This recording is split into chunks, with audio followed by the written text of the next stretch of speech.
Hey, super friends, if you're a fan of the Geek History Lesson podcast, then you might be a fan of our next comic book called Jupiter Jet and the Forgotten Radio, the second graphic novel in the Jupiter Jet series. It is hitting comic book shops on October 7th and bookstores on October 20th of this year. If you don't know about Jupiter Jet, of course, is the story of a 17-year-old girl with a jetpack who desperately dreams of soaring through the solar system. But when the mysterious Black Flyer shows up to her world, Jupiter Jet soon will find out that being a superhero requires more than just a jetpack.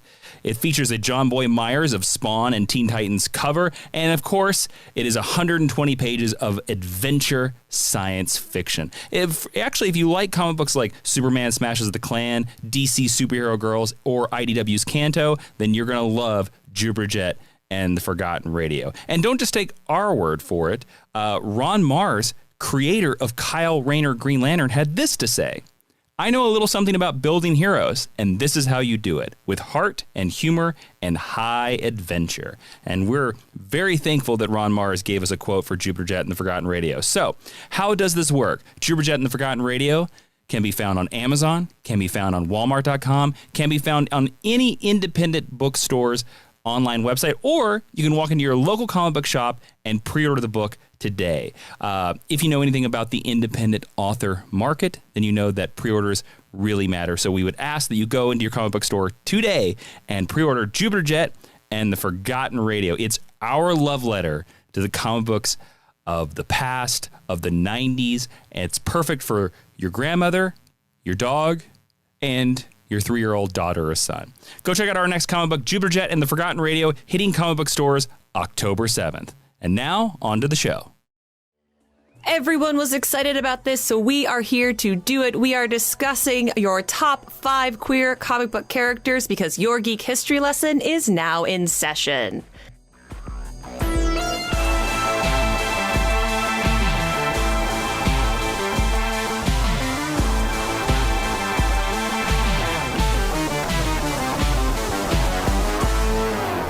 Hello and welcome to Geek History Lesson. I'm Ashley Victoria Robinson. And I am Jason. What a great costume, Inman. Welcome to your Mind University. We say that this is the Mind University because this is the podcast where you come to learn about characters and teams and constructs. And some of our favorite episodes are lists. And I'm very excited for this one because we're talking about the top 5 queer comic book characters.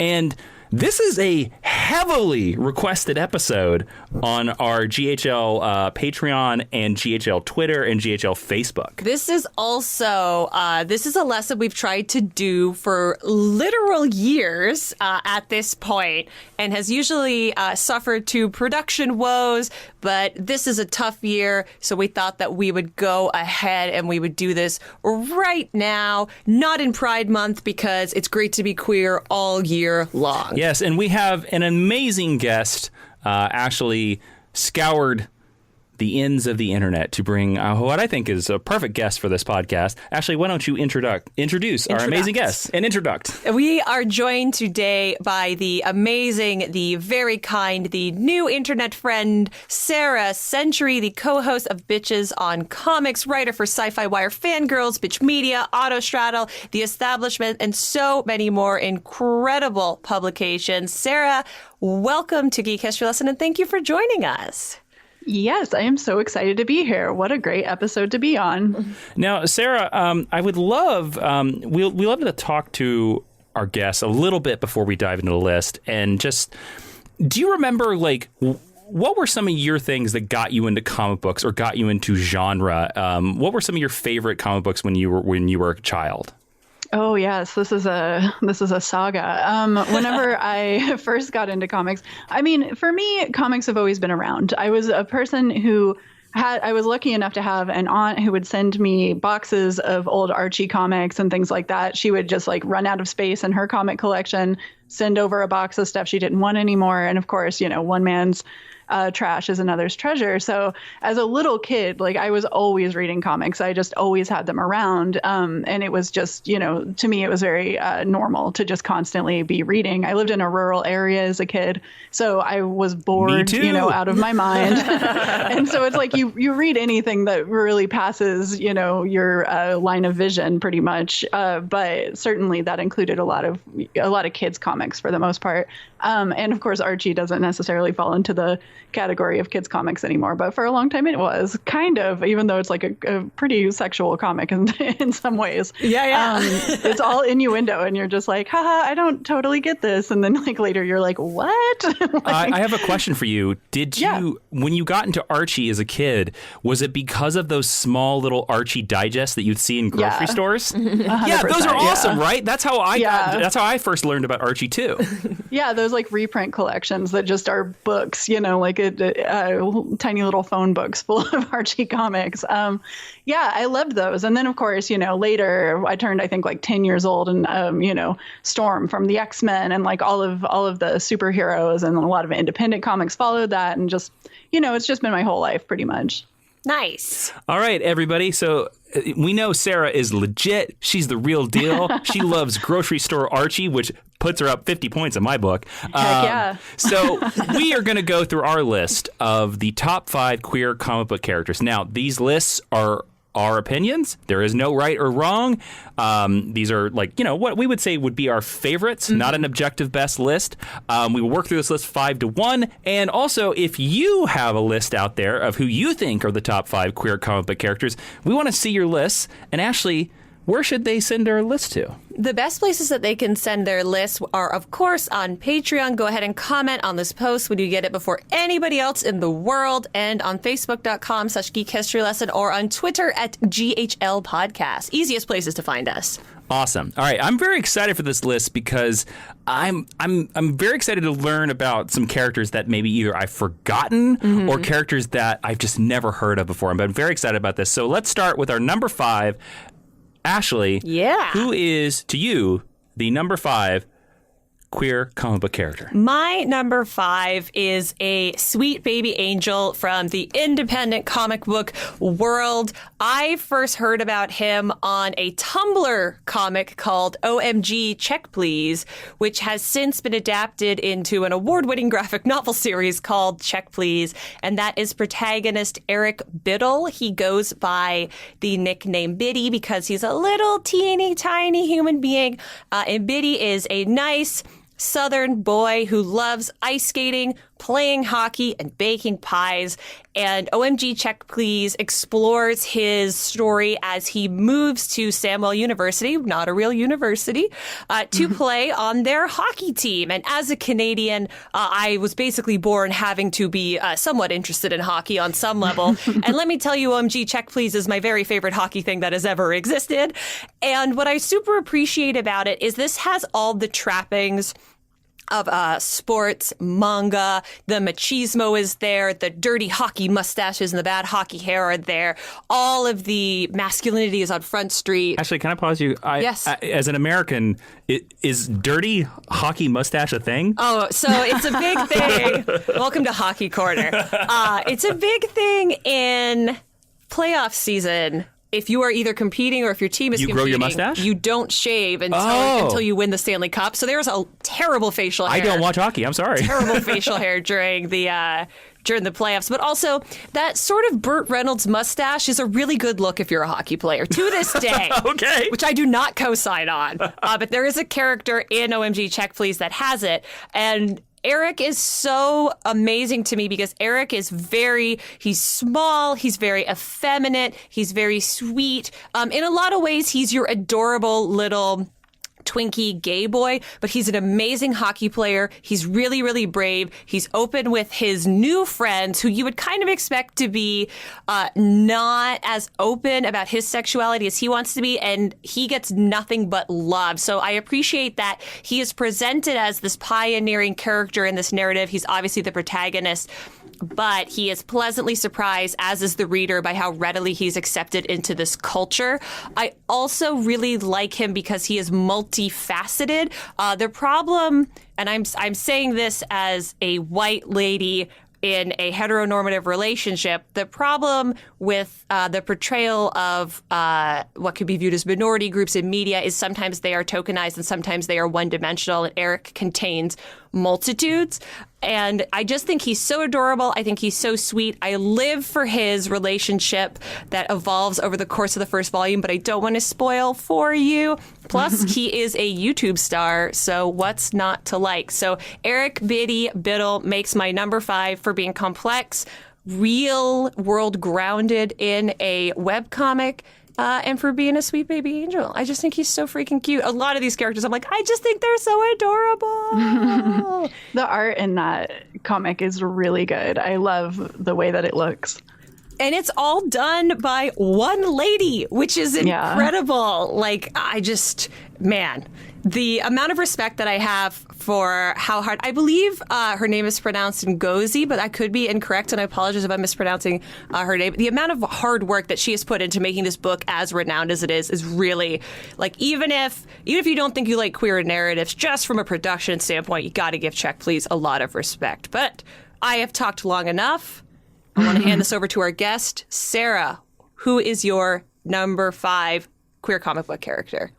Yes. So with the disclaimer that there's a few comics, there's Love and Rocket, Safe Sex, and Lumberjanes all have so many queer characters in them that I couldn't choose one. So they didn't make my list, but people should definitely read all of those comics. My number 5 is Dr. Aphra from Star Wars. Oh, great choice. Yeah, I love that character, and I love that Star Wars now has a disaster gay, right? Like, there's just something great about her just screwing up, and messing her whole life up. All of her exes hate her, like it just makes the worst decisions again and again. And we get to see, there's tons of men, tons of straight characters that, like, you get to see them mess up.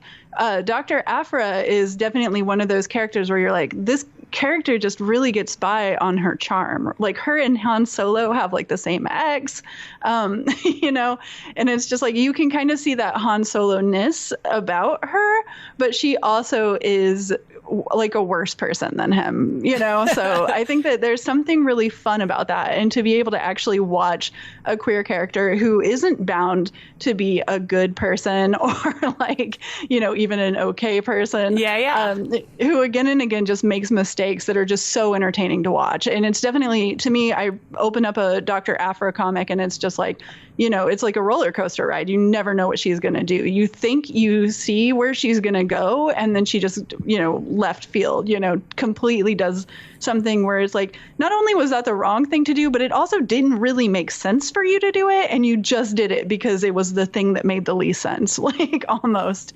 So I think that that's got to be. And then, of course, we talk all of the time about how bad Star Wars has been for queer representation. So the fact that there is this, comic book character who hasn't quite made it to the mainstream, but I'm pretty sure she's going to. Oh, I freaking hope so. Oh, she's going to get a movie, I think. Yeah. It comes up every time, right? Like, somebody's like, oh, somebody's going to do a new Star Wars property, and everybody's like, Dr. Aphra? Is it Dr. Aphra? And yeah, I just think that, like, it's kind of the easiest one to go for. She has her own comic saga at this point. Like, her last series ran for like 40 issues. She just started her new series. A lot of times you have these really interesting writers, beautiful art, goes across the galaxy, all of the things that we love from a Star Wars comic. And, she has that kind of terrifying interactions with Darth Vader, right? Like, where he very openly is going to murder her, and she's just buying time until that happens, pretty much. And I think that there's just, that makes him a scarier character because she's so goofy and kind of likable and charming, and that's kind of how she gets out of all of these problems. And it's like, who would that not work on? Darth Vader, so I just think that, like, she brings out a lot in the other characters. Like, there's Luke Skywalker guest appearances, et cetera, everything that you want from a Star Wars comic. But, we get this fascinating new queer character out of it. Plus murder droids. I love her murder droids. Yeah. And then, of course, she's of Asian descent. Like, there's a lot of things that go into Afra that to me we just don't get enough of in Star Wars. So I just think that she's a great character. What a great pull. And I'm ashamed to say that she didn't even enter my mind when I was coming up with this list. Me too. Again, yeah, she is a great pull. This is what we brought Sarah on for. Yeah. All right. Jason, round us out. Who is your number 5? So when I was thinking about this list, I really wanted to do some research and try to figure out if were some queer characters out there that were in some great stories that I had just forgotten. And as Sarah so eloquently just did, I completely forgot about Dr. Afra. So I apparently didn't do the research well enough. But there is a series back in the 90s that was published by DC Comics Vertigo called The Invisibles. And for me, my favorite character in The Invisibles is a queer character, and that is Lord Fanny from Vertigo's The Invisibles. Name. The name's kind of questionable, but the character is so good that you can kind of get past it. Sure. It's a drag queen name if I ever heard one. Well, the thing to think about this is that The Invisibles was published from 1994 to 2000, and Lord Fanny, if you do not know who this character is actually... I've never heard this name said out loud, so I'm probably certain I'm going to butcher it. Hildy Morales. It might be Hilda, but it's Hilde. I'm just going to say Hildy. And if I'm wrong, everyone out there, I apologize. Hildy Morales, who's actually a shaman and a trans woman. Hildy was born male, but the storyline of Hildy is that she was raised by her grandmother, who is one of the most powerful witches in her city, who raised Hildy as a girl because their witchcraft and their magic is activated by their feminism. Basically, their magic doesn't work if you're male. It only works if you're female in this storyline. So Lord Fanny's amazing because she's the most dedicated of the Invisibles, and she's also one of the only... The Invisibles are very self-serving in Grant Morrison's book because, the lead Invisible is based on Grant Morrison, and Hildy is like the only one of the 4 that kind of would do anything to protect the others.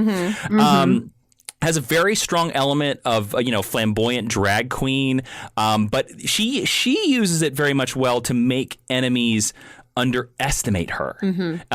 She makes it feel in a lot of the storylines like, oh, it's about my looks and it's about the dress and it's about my wig, and so that makes enemies overestimate her, when actually she's sort of like, my theory is, like I've always said, that Sue Storm is the most powerful member of the Fantastic Four. Lord Fanny is actually the most powerful member of the Invisibles, and it's amazing that she draws her powers from Mayan cosmology and the god of death, everything that Grant Morrison was really into at the time. Exactly. But I just think it's fascinating when I was thinking about this list that like this character from 1994 who is a very visible trans queer character and is secretly the most powerful member of the team, and I think there's something quite amazing in that, and that's why Lord Fanny is my number 5. Nice. Yeah, very Lord nice. Fanny is a great character. It's like there's being of the time it is, there's things that don't age super well, but then there's also things where you're like, wow, this was in a comic in like the mid 90s. That's kind of amazing. Yeah, published by DC of all companies. Yeah, totally. Vertigo was secretly like very queer when you think about it, especially with Constantine, who I'm sure is going to come up at some point in our discussion.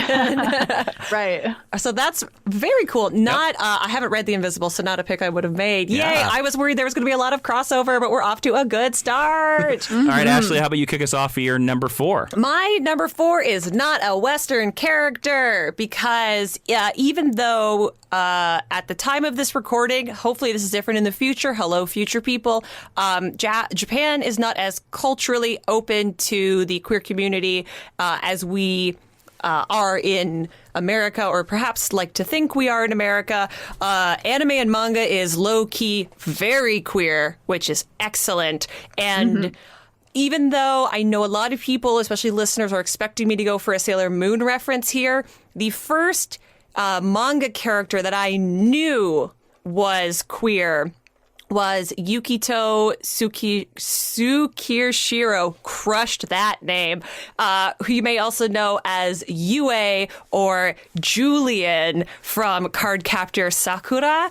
And he is the boyfriend / best friend, if you're watching the American version, of Sakura's brother Toya. And his alter ego, Yue, is this beautiful ethereal angel who helps Sakura on her journey to become the master of the Cloud cards. In a lot of ways, he is a representative of your magical gay stereotype, where his sexuality and his more effeminate leanings literally fuel his magic and his magical alter ego. However, he plays such an important role in the overall mythology of the world and is empowered by his queerness that I think it's amazing that he exists at all. He also opens up a lot of other gay relationships in the world. Like I said, he is Toya's boyfriend by the end of the series and his love interest. Shaoran, who they called Lee in the English dub, the younger boy has a crush on Yue, although they walk it back a little bit later by being like, no, he was attracted to his magical powers. And you're like, just let him be gay. It'll be okay. And so even though the magical gay has definitely become a stereotype and sometimes a crutch of fantasy, I think Yukito is a really great example of that. I think he is literally beautiful in both of his forms. He's so powerful. And I like that his queerness puts him at the center of this mythology as a leader and as a mentor to our magical girl. And I really wanted to make sure that when we were doing this list, that it wasn't just Western comics and it wasn't just modern to the last 5 years comics. We always like to have a lot of diverse reading options. So Yukito Tsukirishiro, sorry about the last name, never gonna get it, is my number 4 for both of his personas and for all of the power and possibilities that he brings to Cardcaptor Sakura. All right, Sarah, we are going to spin the roulette wheel back to you and ask, who is your number 4? Yeah, so my number 4 is actually a Marvel Comics character. Nice. It is Richter, who is from X Factor and X Force and a little bit of the New Mutants. He was introduced to the comics as a teenager, and he was kind of a disaffected punk kid.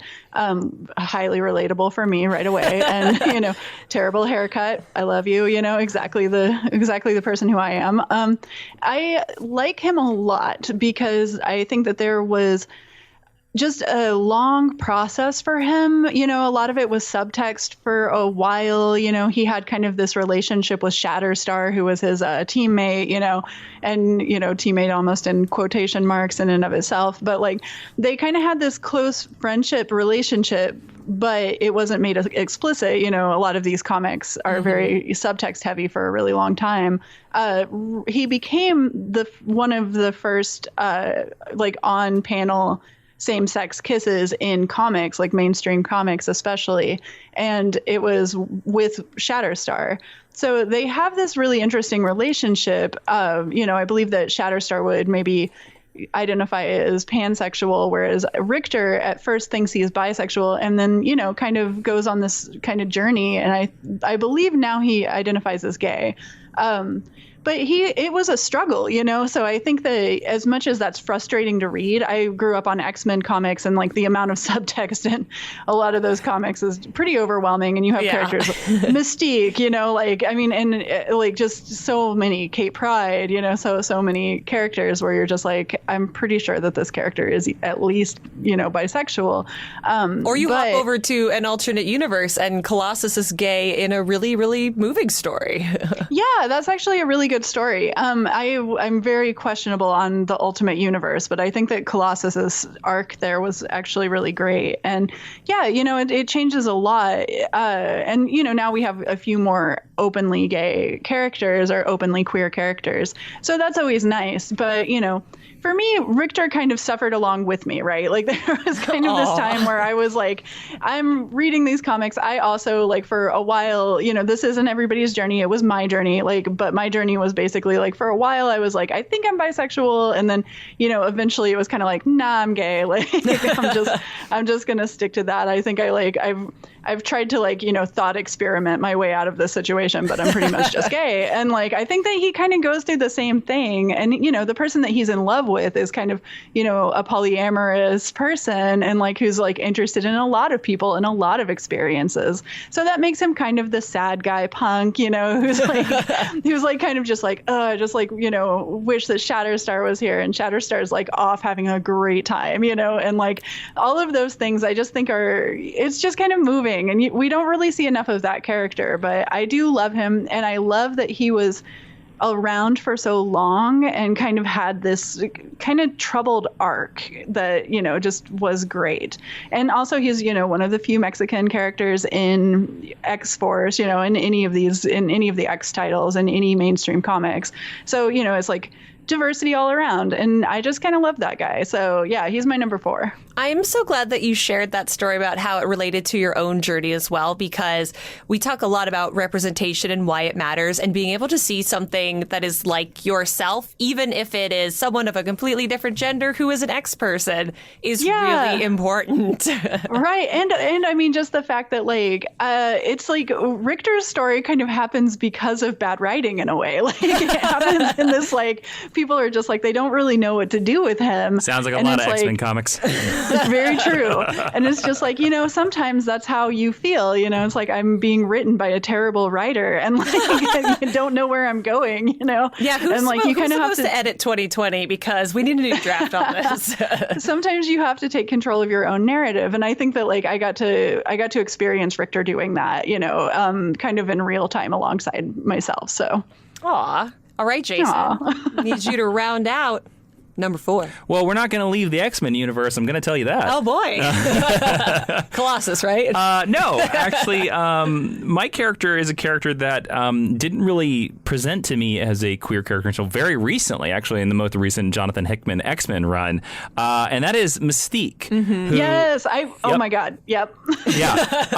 And the reason why, Mystique is bisexual because Mystique, through a lot of the 90s, they would play Mystique as she's the villainess, but she's also the villainess that will sleep with Wolverine. And she got reduced to just cliche storytelling. And Jonathan Hickman in House of X and Powers of X brought back this sort of dangling plot thread that was introduced, actually, I looked this up, was introduced in Uncanny X-Men 265 in 1990. This comic introduced that Mystique and Destiny, who is sort of this mutant psychic who can foresee the future. Aren't they all? That was the comic that confirmed that they've had a love affair for years. And Jonathan Hickman kind of brought that back and was like, no, Mystique and Destiny are a couple. They kind of act like they're married. And in some of the most recent issues of Jonathan Hickman's X-Men, Mystique is seen kind of being the troublemaker because at this point in current X-Men history, slight spoilers, they're living on the mutant island of Krakoa, and Charles Xavier and Magneto is trying to create this sort of peaceful Malcolm X and Martin Luther King living together atmosphere. And Mystique kind of seems like she's going to be the person that might burn it all down, but she's going to burn it all down because right now Krakoa has this rule that psychics are not allowed. Fortune. Precogs, yes, thank you. People that can tell the future are not allowed, and Destiny falls in that category. And Mystique is getting angrier and angrier and angrier. I actually think it's one of the best scenes Mystique's ever had in her entire storytelling career, where she's screaming about, "You're gonna give me my love." Yeah, I want my wife back. My wife back. I want my wife back. That is just there's no queer comic reader that does not have that just seared into their minds. Because that someone's put on a T-shirt by now, right? Yeah. God, yeah, I would buy it. Yeah, for sure. Well, it's interesting because before this kind of modern reimagining by Jonathan Hickman, Mystique, like she got a pretty good, I would say, plot line in some of the movies. She got, her importance got bumped up, but she's just kind of always been this shape-shifty, evil, sexy lady, yes, who may or may not be Nightcrawler's. That was a big mystery mother for a long time until they finally confirmed it. But I actually love this version of Mystique. I think making her sort of the spouse of, or making her the spouse of Destiny really adds something to her character, and I think makes her more real. And to me, that is what made her my number 4 queer comic book character, because I was like, when you use a character's sexuality not as a token, but as like a true, powerful way to tell a story. That's when it's just not like, oh, she's queer or bisexual, that's cool. No, it's like she's queer and bisexual, and that's a powerful, important part of her character. That's what I love, and that's why Mystique made it onto my number 4. Nice. Oh, and I want to say too that was a painful arc, kind of like, because there's in the early Claremont days, like there's a pretty obvious relationship happening between Destiny and Mystique. Destiny's obviously much older, but she appears much older, and Mystique is a shapeshifter, so she never has to age. Yeah, so she's 145 years old. Right, yeah. So like, but she, you think of her as being younger, but it's like, it's such a beautiful story to think of, like, the person who won't leave you, like the person who doesn't have to age and still just stays with you up until your very last moments. And it kind of went on from there. Like, there were times where even before it was confirmed or outside of it being confirmed, like, you just saw all of this subtext all of the time, whenever Mystique would pop up, unless it was one of those stories of like, well, now she is being sexy with this guy or whatever. But there were comics. There's like one comic, and I don't remember what issue it is, but Rogue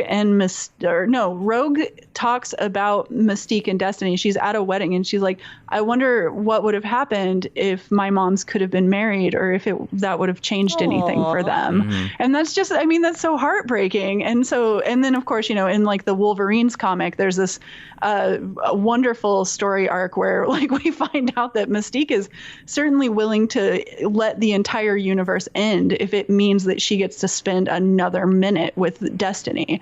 And so it's like, to me, those are, it's kind of hard to be like, well, that's like subtext, because it's like, that's text, at that point. But I wonder, I'm sorry to interrupt. I wonder if that was a thing of that. I wonder if Marvel editors, that was as far as they would let them go. It's true. Yeah. Jim Shooter. Like, and I can't, you can't totally blame Jim Shooter, because there were national laws against distributing queer material. So like, it wasn't so, long ago that, Batman and Robin being accused of being gay by Frederick Wortham had almost completely ended the comics industry. So, I mean, you can't, it's like, as tempting as it is to be like, yeah, Jim Shooter's a big meanie, in many cases I would be able to say that. I think we allow that. Yeah, but in this, it's like, it's a much more complicated situation. Like, you couldn't distribute queer material. Like, that was a big thing. Like, there's stories from back then of people being like, yeah, I couldn't get like, my comics, like there were underground comics that would have queer subject matter, and, it would be really hard. You had to like really hide that you were mailing those things because there were laws against it. And now people have Patreons to fund them. What a beautiful world. Yeah. A lovely arc. All right, Ashley. Yes. We're up to your number 3. Halfway up the list.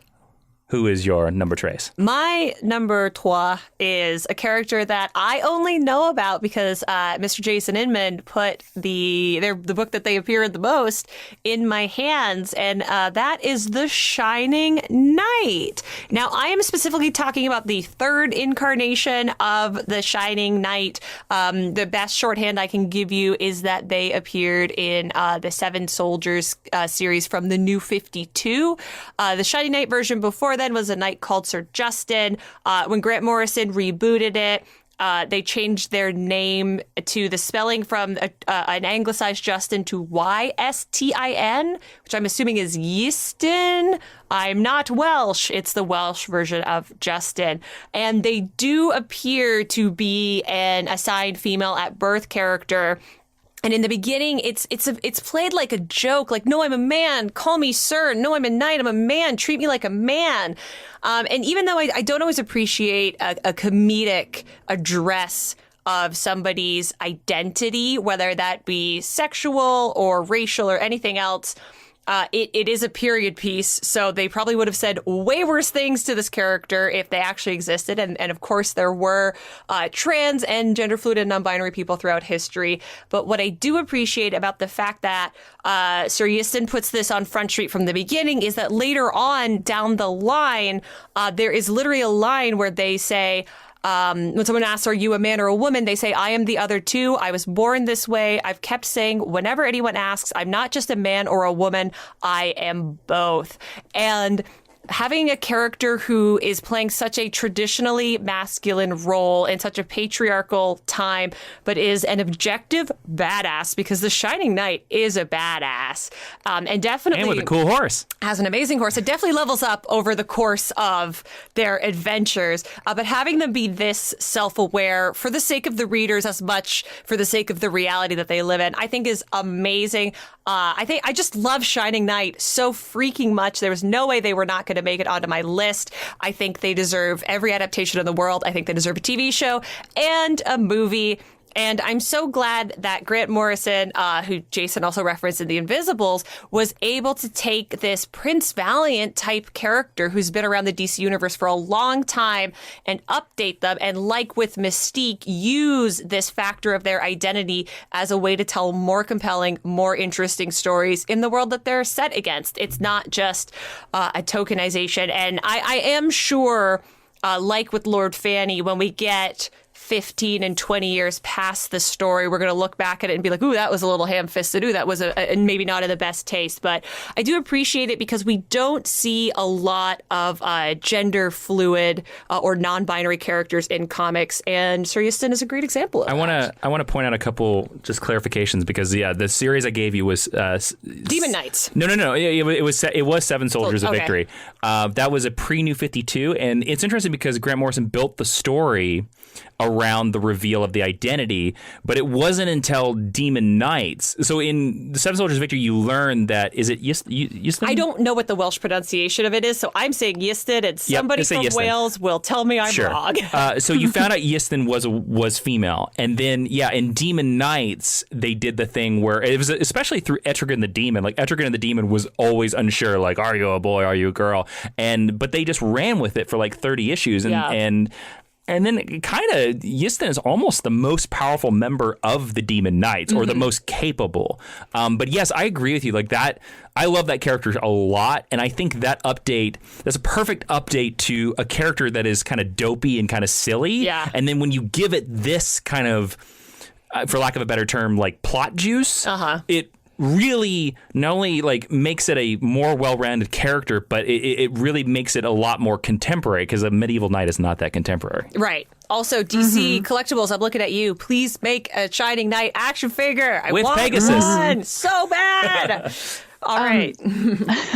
I would like to note that there is a Shelf Dust series. Shelf Dust is a website that does comics criticism that did Seven Soldiers of Victory with 7 different critics doing nice. all of the different. Now, I did Mr. Miracle, which I was actually not very fond of, and kind of unfortunately had to call out some of Grant Morrison's worst moments in. But no writer is perfect. Absolutely. Of course, yeah. The critic who tackled Shining Knight was Emma Hubois, who is a great comic critic. And everybody should read that. We will link to it. Thank you. Yeah. So number 3, is that where we're at? Sarah, we are ready for your number 3. Yes. All right. Well, I'm going to choose. I mean, mine are all mainstream superheroes because that's pretty much what I've read the most of. But it's going to be Etta Candy from the Wonder Woman franchise. Yes, I love her. Yes, I'm obsessed with Etta Candy. I actually wrote an article about her pretty recently. So just to hear me do some more ranting and raving about how much I love this character, you can always look at Sci-Fi Fangirls for that. But in the meantime, I can tell you here, Etta Candy was introduced alongside Wonder Woman. She has been in the comic for a really long time. She is, a woman who just is so dynamic. It's every time she appears on screen or on panel, you're just like, yes, it's her again. This is amazing. It's like she's fat, beautiful, proud, so body positive, doesn't take anything. People come at her with any number of insults and she's like, absolutely not. I'm Etta Candy and I'm the best friend of Diana Prince. So it's she's just amazing. And so it took a really long time. There was, the early days of Wonder Woman, which, we talk about a lot as being those were a little kinky. They had the golden lasso and all the tying up and all of that stuff. But they were also, infused with a lot of feminism.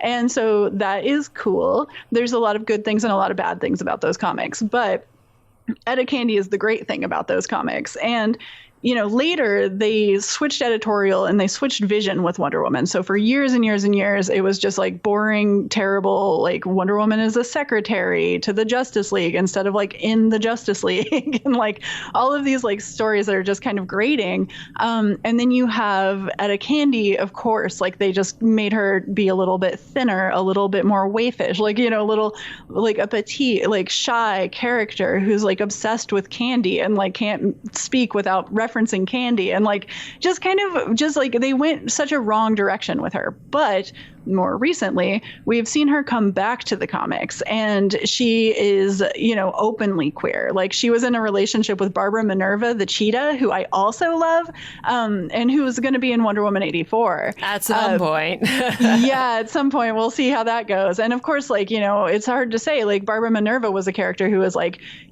disabled, and had a lot of interesting kind of just British colonialism, kind of put into her story. And so there was a lot of things about her, her bisexuality, et cetera, et cetera. I don't think that that's actually going to make it to the screen, but she's also a really interesting character. Etta Candy being out now is huge because the Wonder Woman franchise has such a history of being so gay and not gay, right?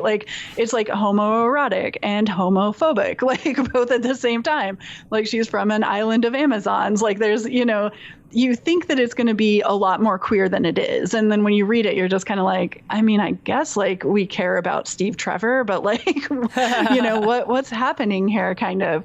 Etta to me is the character that, turns all that around a lot of the time. And so when you see her written well, showing up in this great friendship role to Diana and then, having interest of her own, having interest in other women outside of that. And just all of the story to me I love that character, so I think that she's a great character that we could definitely use more of, but what we have is good.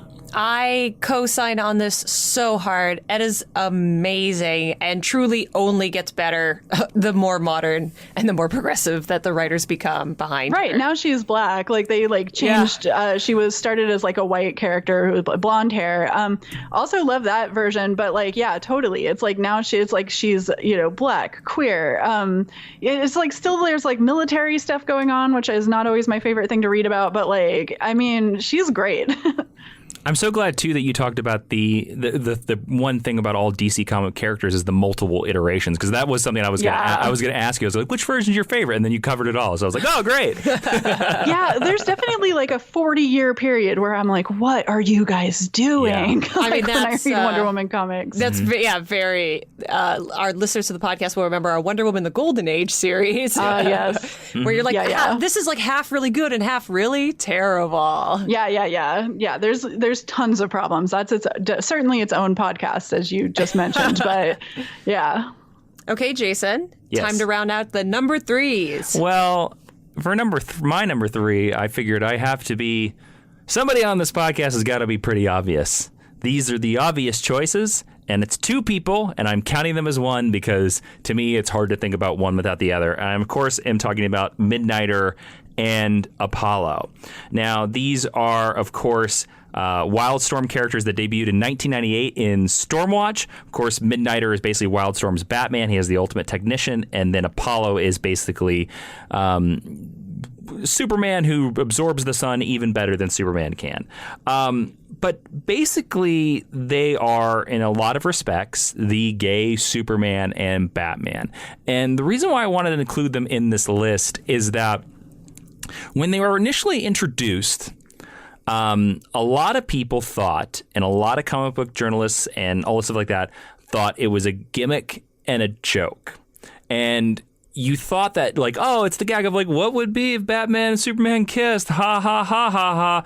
But we're 20 years later, and these characters are still around. They have not disappeared. And I was trying to figure out, why do I think that these two characters, who, honestly, when they were pitched, I guarantee you was pitched as a joke. They're pastiches for sure. Exactly.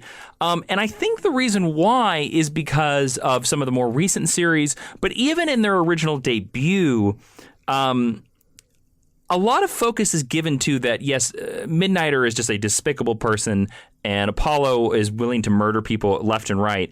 But a lot of their storylines or scenes all deal with their marriage to each other.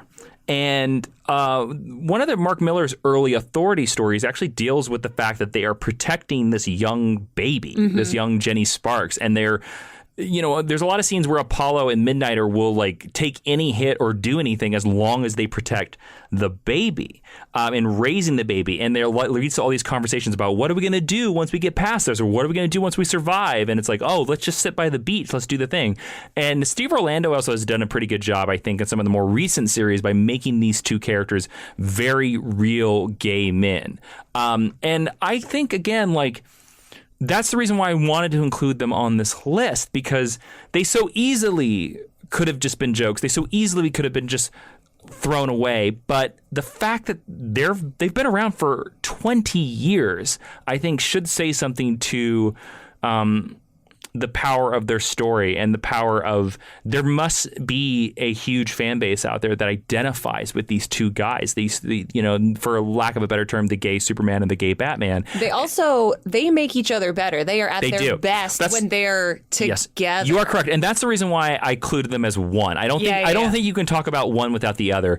But I actually do think there are a lot of good Midnighter and Apollo story. I think they have grown past their original pastiche. The joke, yeah. Yes, the joke of their creation. And I think that's the reason why I include Midnighter and Apollo as my number 3. Nice choice. I love them. I almost put them on my list, and I know we're going to get into the also rants eventually, but I almost put them on my list. Yeah. All right, Ashley, we're here to the number 2. We are. Who is your number 2? My number 2 is a character I think I've put on many list episodes. I think you have. Here on Geek History Lesson. They are my only Marvel Comics contribution to this list, and it is the son of the Scarlet Witch himself, Wiccan. I should have been like Jason and counted Wiccan and Hulkling as one because they are introduced as such. They're sort of inexorably tied together. But you know what? We're going to do another episode at some point in the future that's going to be best queer couples. Ashley, I'm going to stop you right here. Do you like Wiccan better than Hulkling? I do. Okay. I do like Wiccan better than Hulkling. I'm just curious. I struggle. I love them both so much. I mean, it's nothing against Teddy. I just I love a witch. So yeah. He's a witch. He's also truly looks like all the comic book characters I had crushes on when I was like 12 or 13. So he sits like right in just so many of my personal wheelhouses. He was one of the first like fully realized gay characters that I saw in a mainstream comic who behaved like a normal person. His sexuality is not represented in a stereotypical way or in an annoying way, and it's not played for jokes. I do think it hasn't been used to its greatest effect. Billy and Teddy have been engaged for about 100,000 years, and I just wish that they would get married, but I know we want to keep them as children because we're going to put them in a Young Avengers movie with Kamala Khan that we're going to spin out of the Miss Marvel show, but I would just really love to see them progressed. And I went to a performing arts high school in Canada. I knew boys like Billy in real life in my adolescence, and he just makes me so happy. He is such a positive role model. He is a leader in the Young Avengers. He's a leader of his peers who can go toe-to-toe with adult Avengers, including his just wild mother and father. He's self-assured, and he's in a loving relationship. And not all on the spectrum romances, and by that I mean the sexuality spectrum, they don't always get a happy ending. And Billy and Teddy are not perfect. They definitely have conflict, but their relationship has always felt loving and mature to me in a way that we all hope to have by the time we're 17 and don't usually get until many decades later. And that's something that I think a lot more creators could strive for in their younger characters, and specifically in their queer characters. Please just let them get married. I want them to get married. I need them to get married. I want that cover. And he's a magical witch. So, like, what more could you want? And kind of like Jason talked about with Lord Fanny, a lot of witchcraft and witch traditions are tied to feminine side of you or your feminine energy. And I love that the Young Avengers kind of flips it and they give the traditional witch powers to a male character as opposed to his mom, the Scarlet Witch, on a classic Avengers team. So I love him so much, and there's no way he was not going to be on my list. And so it's got to be Wicked at my number 2. I also love Wiccan so much. I've just been like sitting here quietly, like with hearts in my eyes, because I really love that character. Hulkling too. His mom too. I love Scarlet Witch. I'm a stan for all of these characters. Nice. My number 2 is going to be who probably is my favorite character in comics. Didn't make it to my number 1 for a couple of reasons I'm going to talk about. Fair. But it's going to be Poison Ivy, Dr. Pamela Isley. Nice. So I am just my favorite character. Like, if there's a character that I like relate to in a way that makes me slightly uncomfortable, it's going to be this character. It's definitely slightly murderous, and yet in a way that you can kind of empathize with at times, because there's a lot of environmentalism behind, her ideology. And again, there's a lot of struggle with her. Like, she's kind of had to come to terms with her sexuality. And it's been a journey. Like, it's not something that was just easy for her. And you can see her struggle with it over time. And of course, a lot of that, once again, is because writers were adhering to, really strict editorial that wasn't down with, probably even as much queerness as it was getting away with. But, there was I look back on her story with Harley, and I just think that there's so much to it. Like, there's just so much important stuff, because it's 2 women who are completely traumatized, and, both of them feel like they're broken and like, monstrous in a way that, is irredeemable. They're not ever going to be able to come back from it. And with each other, they do come back from it. And you start to see this kind of heroic side to both of them.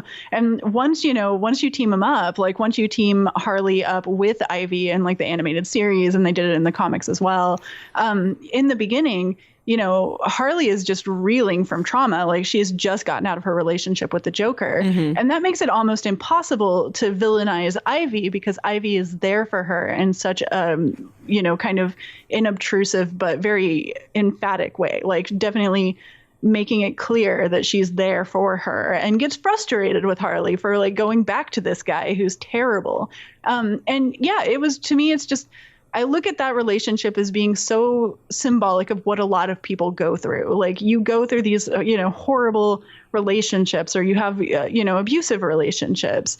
And when you get out of that, it's like, where do you go from there? You had this, in the case of Harley and the Joker, that's something that really consumed a lot of who Harley was, and she's struggling to find herself again.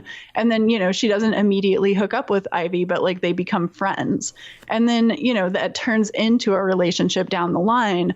But it's like the amount of not asking each other for much, is kind of something that I think is really beautiful in their relationship, and just the way that they've had to heal together and how they grow together. Like, that to me is something that is so gorgeous. Just, you don't see stories like that in comics, or really at all, because I think that, I mean, from the beginning, we villainized those characters. Like Ivy was introduced as kind of a one-dimensional sexy villain. And then over time, you start to see that she's really passionate about saving the Earth, and that like she just sees billionaires do terrible things to the planet, and that makes her angry, and she lashes out. And maybe it's not always great, but I think that it's a lot more relatable today than it was, in like the 60s when people were like, look at her, she's out of control. And now we're just kind of like, was she? Because it seemed like in hysterics. those guys that were trying to destroy the marsh actually seemed like they might have been the villains of this story. So yeah, it's like you start to empathize with them, and there are also two characters. They've changed a lot over time. Obviously, Harley is a much more recent character than Ivy, but their evolution together is what makes both of those characters to me. Like, obviously, I love Birds of Prey and like Harley being on her own and kind of, finding her girl gang and like, becoming empowered by that. That's an important story. Of course, like you can't be in an empowered relationship without becoming empowered on your own first. But like, Ivy is also such a big part of that. And Harley's such a big part of that for Ivy. And like, I just love everything about that. And it's a character who's just been dismissed and blah, blah, blah. Like, and even now, if you talk to anybody, like if you talk to any Harley and Ivy shippers online, like we're all very upset, because like they're constantly just writing those characters out of the book. And like, they're like, oh, like, look at this, they're best friends again or something. And like, they just use a lot of that like gal pal, roommate, besties, kind of language around those two characters. Which is so funny because for so many of us who I think came up like, especially in the 90s with the Batman the Animated Series, we're like, oh yeah, they're married, probably. Their body language towards each other, because it's same bed. I think it was the episode like, Gotham Knights. Yeah. It's like that. We talk. It's like I was shocked whenever I looked back on that to be like, because I think about it and I'm just like, oh, like subtext. I must have been reading like I'm gay, so I must have been reading gay stuff into things, and then I like look back and I'm just like, their body language is so sexual towards each other that it's like, no, this is a couple. Like, you can't avoid it. Like, there's no getting out of that. Like, the way that they were trying to portray these characters was as a queer couple. And, they had a lot of problems. And, like, Harley was always going back to her terrible boyfriend and, like, all of that. But they were still a queer couple. And, like, that's, we deserve to have complicated queer couples. So I don't know, everything about them I love. I love the lessons I've been able to take from them. I love the fandom that's come up around them, and I love that they've changed over time. Like, now we have like the Harley Quinn series, which is like essentially just a love story between those two. And so it's just like, the way that that's changed and become something that's more on the screen, something that we actually see and can be like, look, I wasn't, making things up in the mid 90s as like a gay 10-year-old, like I saw something that was there that like, even they maybe were still struggling through. And I think that, I love that story. Although once again, lots of problems in the comics where you're just like, it's rough. It's rough to be a fan of those two sometimes, but I just love them. All the Harley and Ivy action figures that we have, I always make hold hands because it's the law. They have to. And it's like, that's more important, right? Because it's like, you look at Harley as like the deranged girlfriend of the Joker, and that's like, it's not that interesting. No, and I mean, DC's just proved that they could just replace her with anyone else in that role. So exactly, yeah. And it's like you look at Ivy as like the classic femme fatale. Who cares about that stuff anymore? Like, that was sexist in the 30s. Like, it's like we're in the 20s, like the 2020s now. We have to get rid of those stereotypes. And so it's like you bring them together and they become so much more. And it's like that, we've talked about that with a lot of these couples, but they're both just amazing queer characters that I love a lot. So Jason, is your number 2 also going to be 2 people? No, but mine is a character that I think for a long time was written as if they were 2 people. And now that this character is finally being written as the way it should be, my number 2 is an old lad from Liverpool, John Constantine. I love John. Yay! That is my number 2. And John Constantine, of course, he's the warlock, as you will, of the DC universe. Originally introduced in this Swamp Thing, Saga of the Swamp Thing, then showed up in Crisis on Infinite Earths. Not unproblematic either. Fun fact, one of 3 characters in the DC universe that remembers Crisis on Infinite Earths. There's my nerd hat. Okay. But John Constantine is one of these characters that back in Hellblazer number 51 in 1992 dropped this line: girlfriends, the old boyfriend, they all have a nasty habit of walking out on me. And ever since then, to me, it was like the door to bisexuality for John Constantine had been opened wide. And it took a bit longer until Brian Azzarello's Ashes and Dust, where they treated the character's queerness as sort of matter and fact. And then, of course, recently, James Tynion IV, who is also a bisexual himself and guest of this podcast, literally did a Constantine series that talked about his fluid attraction and everything like that. And then if you look at the last season, season 4 of Legends of Tomorrow, which John Constantine is a character, the main crux of the season is John Constantine's love story with his boyfriend Desmond. And the fact that one of the cruxes of the season is that John Constantine cannot save the timeline until he makes up and kisses Desmond. And the fact that it is accepted, I love the idea that watching this character that was just sort of introduced as sort of this rogue, sort of this con man, very Sawyer from Lost kind of idea, and now it is just fully accepted that, like, yeah, John Constantine is into everything, including on Legends of Tomorrow, fellow bisexual star Sara Lance. Exactly. And I actually love, because I think it makes that character better, especially when you look at a character like John Constantine, where the fact that John Constantine is a con man that will do anything to win, it does make sense that he would have fluid sexuality as well, that would be part of his bag of tricks. But it has also allowed John Constantine to tell some very, especially Legends of Tomorrow season 4, his love story with Desmond is very strong and one of the strongest plot lines of that season. And so I just love this character that I remember from my childhood just being sort of, I don't know, cranky Merlin with blonde hair has now become this character sort of filled with love. Mm-hmm. Like, he has become this romantic character. And I think there's something powerful that they're now using his queerness to tell these very powerful love stories with John Constantine, and that's why he's my number 2. Nice choice. The Tynion run on Constantine with Ming Doyle's amazing art, and Oliver, the boyfriend who I loved. Yes. He was the best, and I loved their relationship with each other. And I also love, once again, I already had one disaster gay on mine. I was gonna say, here's another one. Yeah, this true. is disaster bisexual for sure. And I love, once again, he's a character where it's like constantly makes terrible mistakes and, constantly causes the deaths of people that are really close to him, and has just an ongoing issue, like trying to get close to people that, like, Oliver was like a little too good for him, and he still goes for it because he's romantic. And it's actually, everything you said, he's a beautiful, wonderful character. Low-key, like, aren't we all also too good for John Constantine, but would definitely date him? Yeah. No, I think it's the opposite, right? We're all too good for John. We're all the Zatanna of that relationship. I do love that relationship. Well, that's the other thing, same. too. It's very interesting now, kind of what you were talking about with Harley Quinn and Poison Ivy and the Joker, that there's this Constantine thing with, it's usually Constantine, his boyfriend, and then the Zatanna's always on the other side. Yeah. Look, they just have to. Totally. They just have to, like, Summers family it up and start a throuple. It'll be fine. I'd be down. Throuple. All right, Ashley. Yeah. The moment has come. Okay. We are now here to number 1. Who is, in your opinion, the number 1 queer comic book character? So I originally, in an early draft, had this person at number 5. But they are my highest profile character.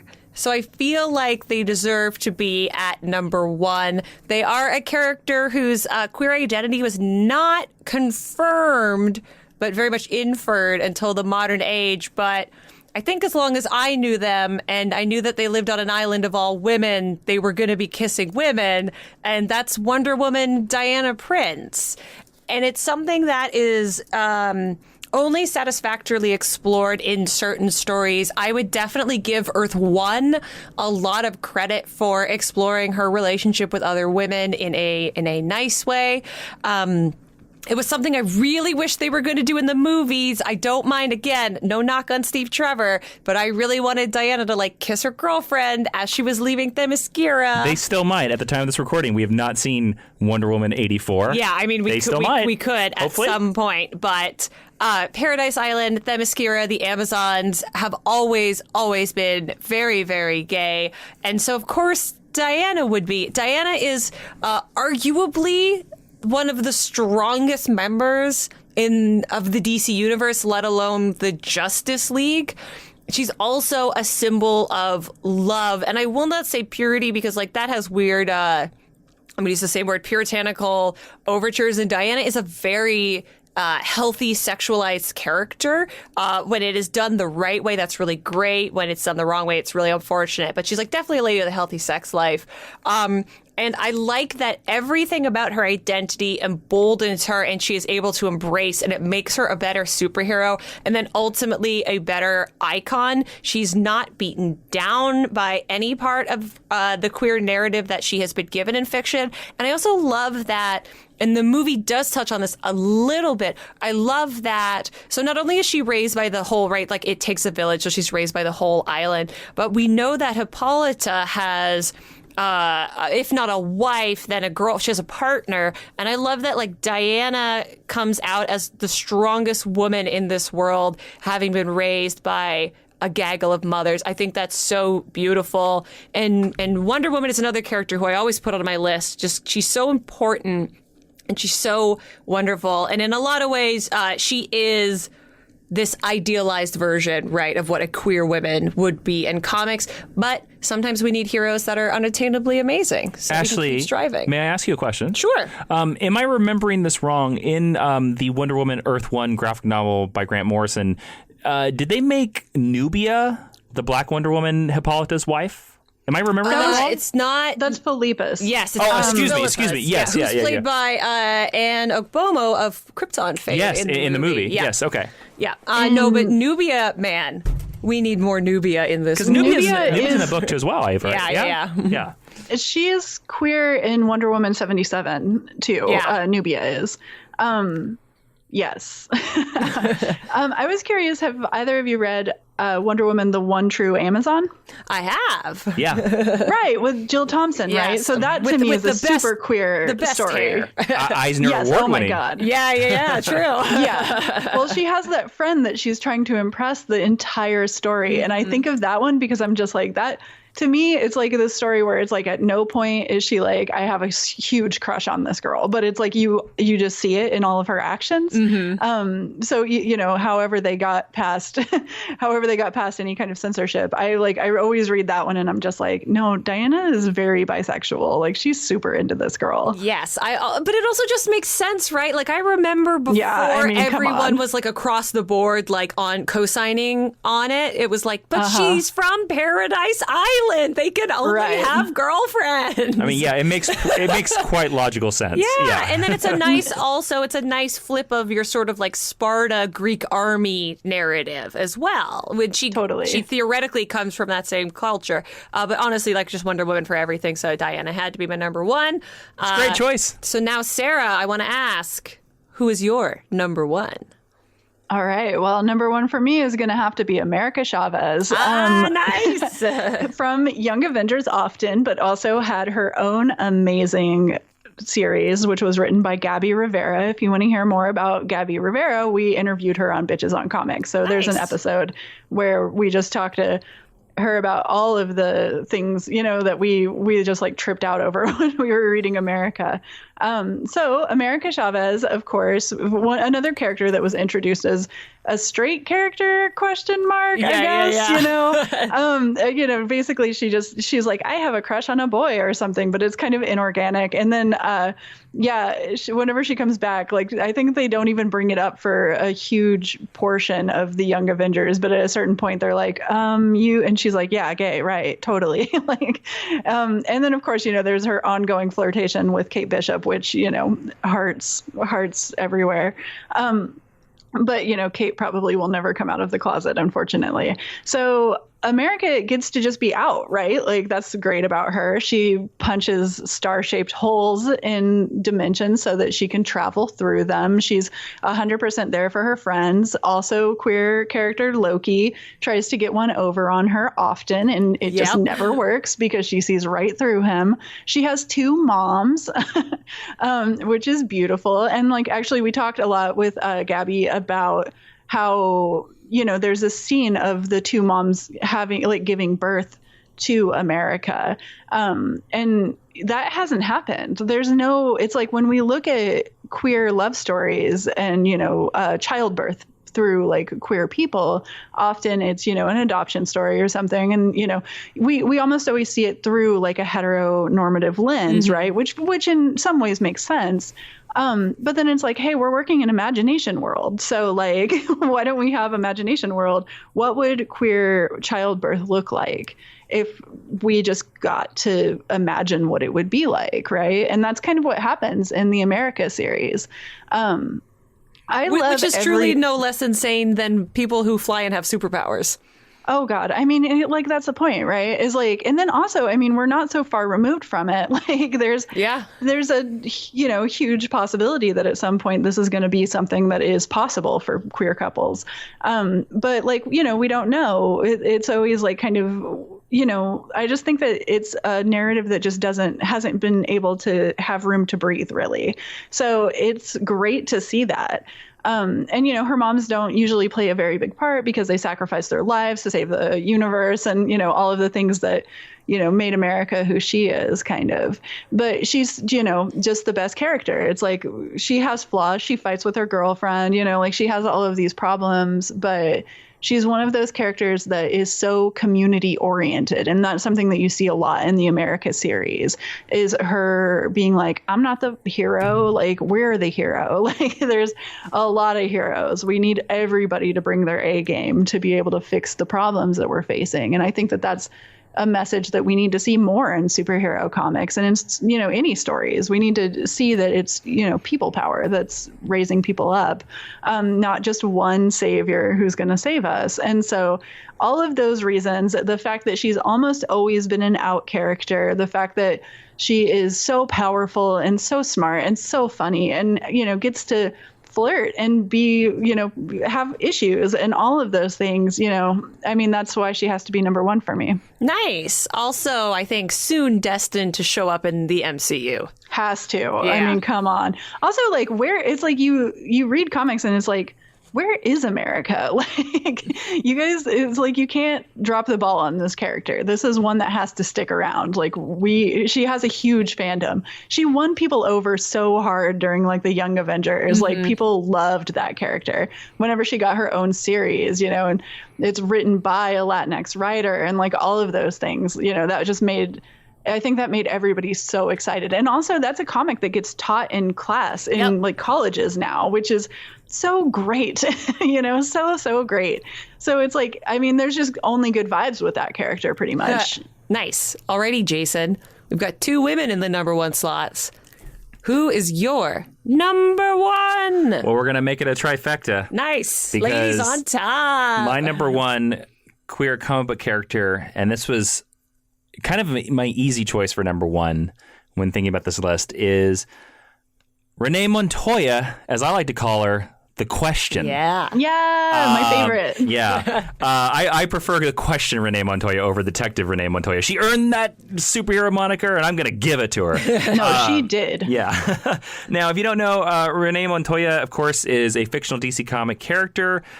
Interesting enough, she was created for Batman the Animated Series first as a background character. Like Harley Quinn. Yep. In 1992, she was voiced by Ingrid Olu and Leanne Shermer.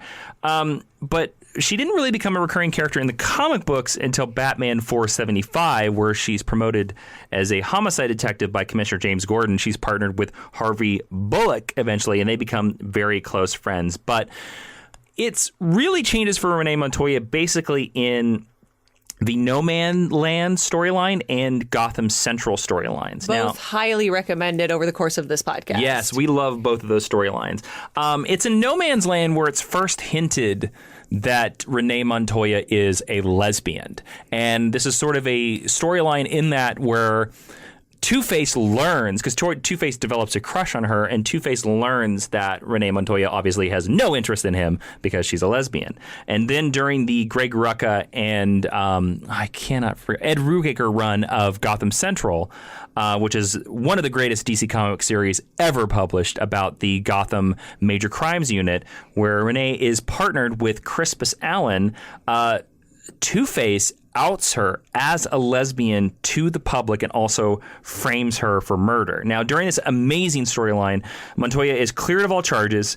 Two-Face returns to Arkham, but Renee's personal life becomes chaotic because while her younger brother knew about her sexuality, her parents are from the Dominican Republic, Hernando and Lucia, and they are super religious, very Catholic, and they disown her immediately. And a lot of the rest of Gotham Central is about Renee trying to get public acceptance of her true self, and I think she sort of gets it back by claiming the Question moniker, which happens in another great series, 52, and through that and her becoming the Question, it's sort of her becoming again her natural true self. And I think the fact that a sort of supporting character Batman comic introduces this powerful storyline is pretty compelling. Again, Gotham Central is essentially a Batman comic book. Of course, Renee later goes on to become the girlfriend of Batwoman, but I kind of always liked Renee on her own. And Renee actually just recently was in the Lois Lane miniseries as the Question and was a pretty powerful, talk about a trifecta of very powerful women. A lot of that series is Lois Lane, Renee Montoya, and I forget the other third character. I'm sorry, but a DC supporting, also super awesome, badass lady. But this is about Renee Montoya, so it doesn't matter. Yeah, I just think that the Gotham Central storyline is very powerful. And again, I love it when sexuality is not used for tokenism. It's used to improve and better a character. And I really think it does that for Renee Montoya. And that is why, for me, she was my number one queer comic book character. Nice. What a great list we all came up with. I'm going to pat us on the back. We didn't have a lot of crossovers, which surprised me. We didn't. I truly was impressed. I expected a bunch of Lokis and a bunch of Harley Quinns. Yes. All right. So let's move now into our recommended reading. Ashley, what is that? The recommended reading is where if you go to geekhistorylesson.com/recommended reading, you click on the little widgets, you buy something from Amazon, and you steal money out of Jeff Bezos' pockets and you give it to us because we're not as rich as him. And we are going to be making recommendations based on everybody's top 3 characters in their list today. I just want to let you know we're going to be including Wonder Woman Earth 1, the Renee Montoya Question series, and Volume 1 of the America Chavez series, among others. So go and check that out. Read yourself some cool comics. Yes, and then tell us about the next section, Ashley. The next section is the honor roll, where if you go to Apple Podcasts and leave us a 5-star review, we'll read whatever you write. If you are an international listener, please be sure to take a screenshot and email it to geekhistorylesson@gmail.com because we don't have access to your iTunes. Sorry. The first person joining the honor roll this week is D-Train86. Who said, "Hello, Geek History Lesson. This podcast is by far one of my favorites. I get a huge smile when I see a new episode hit my playlist. I've listened to all of them and continue to look forward to more. Jason and Ashley are great hosts and keep the conversation light and funny. I love learning more about each comic book character, and it has taken my nerd level to greater heights. My favorite parts of the show are the discussion times and how publication history affects the characters. I like to imagine myself at a table answering the discussion questions. The Dr. Strange Christmas specials are also enjoyable and can't wait for this year's special. If you love comic books and other nerd things like this is a must-listen podcast. West Coast Avengers," and then he has music notes. The next person is Wayne Dark, who gave us 5 stars and said, "Recently found this podcast and have fallen in love. The 2 hosts are great and work together so well.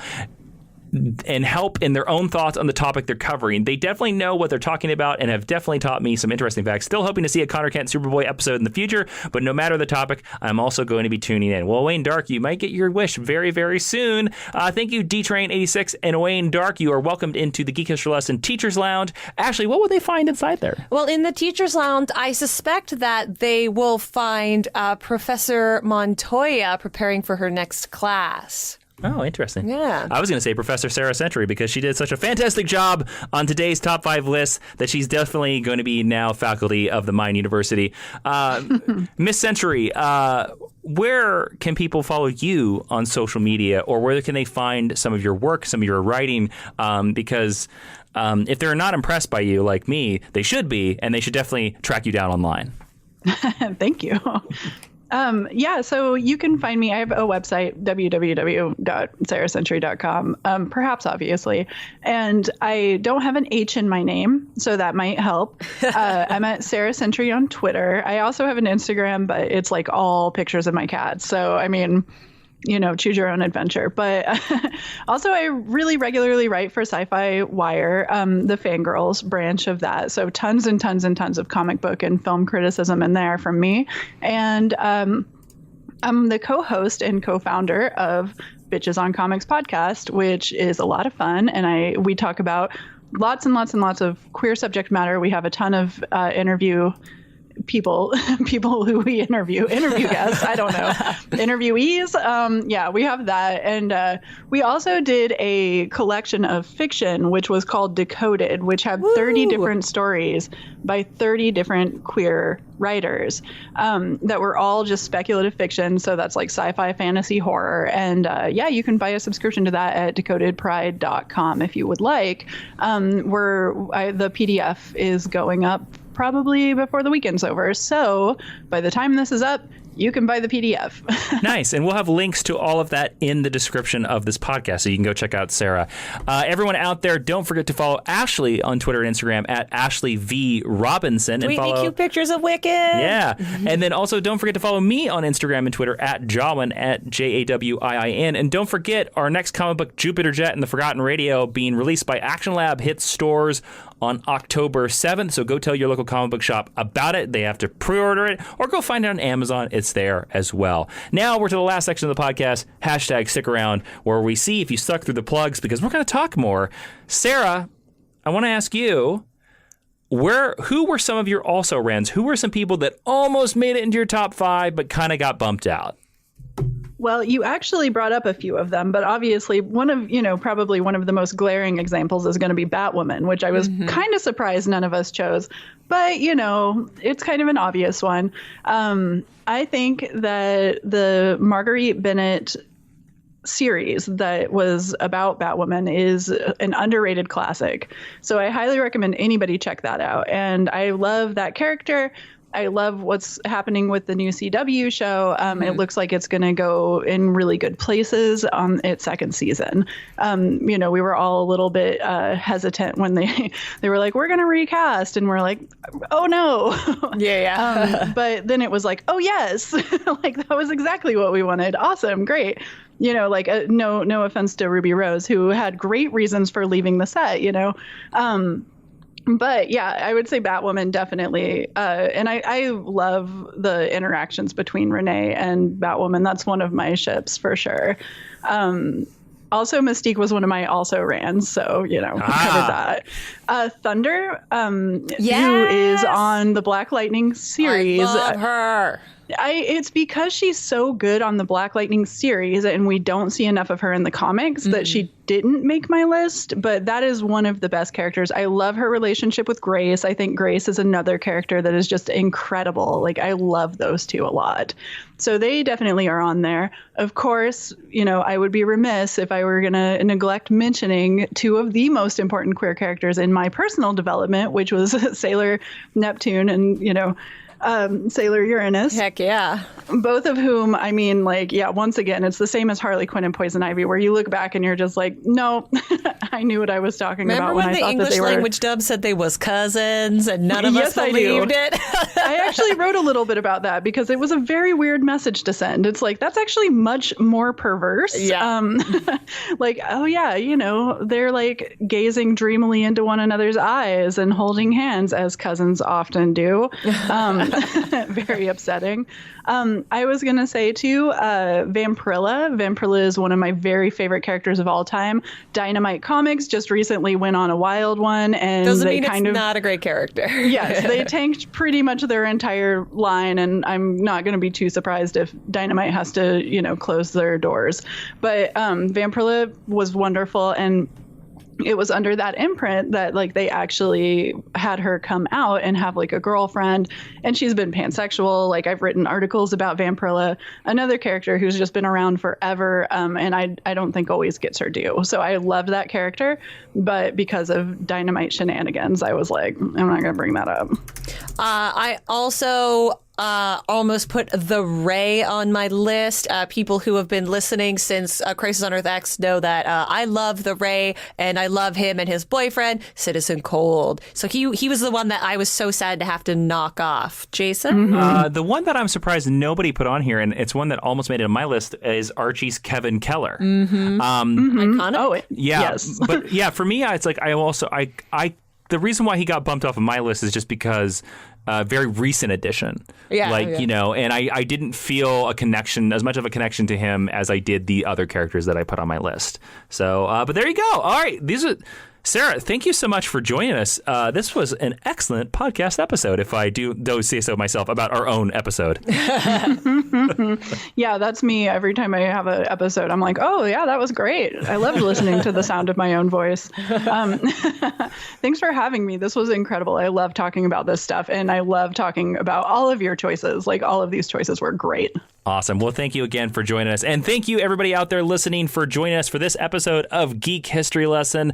I am Jason. I'm a big fan of the question. Renee Montoya Inman. I am Ashley Victoria Robinson. And Professor Jason, would you please dismiss the class? Class is now dismissed.